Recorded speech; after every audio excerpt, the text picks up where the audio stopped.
Estamos de volta com a entrevista coletiva e o convidado de hoje é o ex-conselheiro do Bahia, jornalista, autor de um livro sobre o tricolor, Nestor Mendes Júnior. Nestor, na última eleição, Marcelo Guimarães Filho obteve 215 votos, 216 votos. O processo que corre é exatamente por causa disso. 58 conselheiros foram expulsos ou retirados, enfim, independente da forma que você queira falar. De qualquer forma, ele não ganharia essa eleição pelos números? Ele ganharia qualquer eleição, Silvana.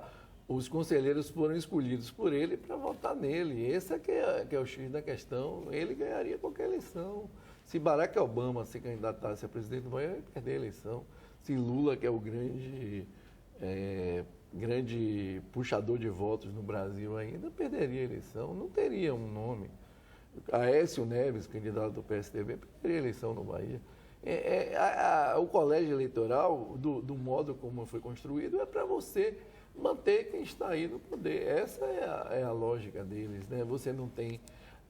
O que é que leva a constituição do colégio eleitoral? A Assembleia Geral, que são os sócios. Você é sócia do clube, você elege o conselho e o conselho elege hoje pela fórmula o presidente. Né? Ou você pode ter uma fórmula direta em que a Assembleia Geral elege o presidente do clube, elege o conselho e o presidente do clube.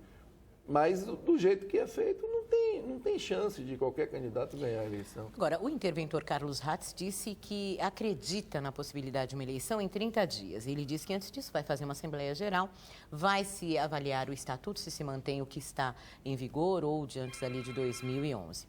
E se Marcelo Guimarães Filho se candidatar, ele pode ganhar de novo? Pode. Dentro das regras democráticas, pode, com essa comprovação. O que é difícil você ganhar, a dificuldade dele, fora do controle que ele tinha do Conselho e da própria Assembleia Geral, é que isso vai abrir para um número de pessoas que ele não controla. A dificuldade, você, por exemplo, numa reunião de conselho, se você tinha 150 pessoas e 90, 100 eram seus partidários que você levava para lá com ônibus, com escolta de segurança para intimidar as pessoas, é muito difícil. E mesmo assim, nesse processo de oposição, a gente participou de uma Assembleia Geral e nós fomos maioria, os que não eram controlados por ele. Então, quando ele sentiu que essa Assembleia Geral já não estava mais controlada por ele, porque aí começou, eu, por exemplo, para ser sócio, tive que ir para a Justiça, entrei com o processo na Justiça para garantir o meu direito de sócio, que eles não reconheciam. Eu paguei um cheque e o cheque nunca foi depositado. Encontrei depois o Mário Adorno, que é funcionário do Bahia nessa área, me mostrou o cheque cortado com tesoura que não tinha sido.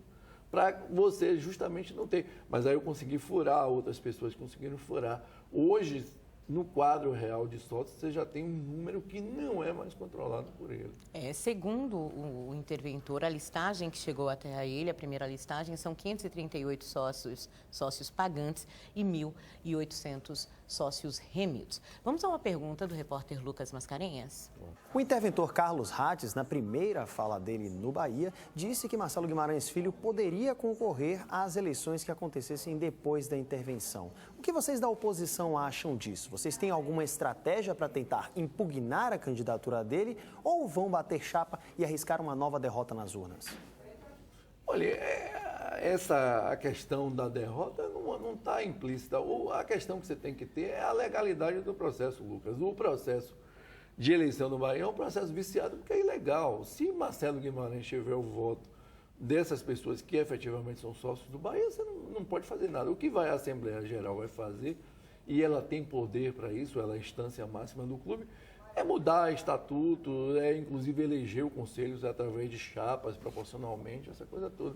Então, Marcelo, sendo sócio do Bahia, eu até tenho dúvida se ele é sócio do Bahia, porque essa ilegalidade do Bahia é flagrante, então a gente vai ter que ver se Marcelo de fato... O pessoal da Revolução Tricolor diz que quer tentar processá-lo, enfim, entrar na justiça de alguma forma para expulsá-lo do quadro de sócios, inclusive. Olha, vamos ver o que é que existe de irregularidades em relação a ele. Ele pode ter, nesses últimos tempos, ele tem feito uma gestão temerária, né? Quando você perde patrimônio, perde jogadores que você não pagou o FGTS, tem alguma coisa estranha nisso, né? Quando você vê um jogador formado na divisão de base do Bahia uma semana depois está se transferindo para o principal rival. Então tem algo estranho nessa história. Nestor, vamos falar ainda sobre as eleições. Juliana Guimarães é quem tem a pergunta agora. Olá, Nestor. A gente sabe que há alguns anos vocês da oposição vêm batalhando pela democracia no Esporte Clube Bahia. Agora que esse momento parece estar chegando tão perto, como vocês estão se organizando até para montar uma possível chapa para essa nova eleição que pode vir a acontecer? Já teriam nomes à disposição? Juliana, eu acho que o principal nesse momento é apoiar o trabalho do interventor Carlos Hatch, para que ele realmente faça esse trabalho de mostrar qual é o quadro eleitoral, qual é o quadro de sócios efetivos do Bahia. Fazendo isso, já vai ser um trabalho fantástico. A gente vai ter, nesse momento, o Bahia realmente passado a limpo. Você vai ter, de fato, sabendo quem é o colégio eleitoral, quem pode votar, quais são as regras. Isso é básico na democracia. Eu acho que esse é o grande trabalho que a gente espera. Em relação a candidatos, você tem um potencial de 6 milhões de torcedores do Bahia, 6 milhões de candidatos. Eu estou falando isso como retórica, não, porque tem gente que pode chegar, ver que realmente existem regras e dizer, não, chegou o meu momento agora de dar minha contribuição, de ser candidato. Tem um monte de gente, inclusive tem gente com a idade já um pouco mais avançada que não via a chance de ser presidente do Bahia porque não existiam regras.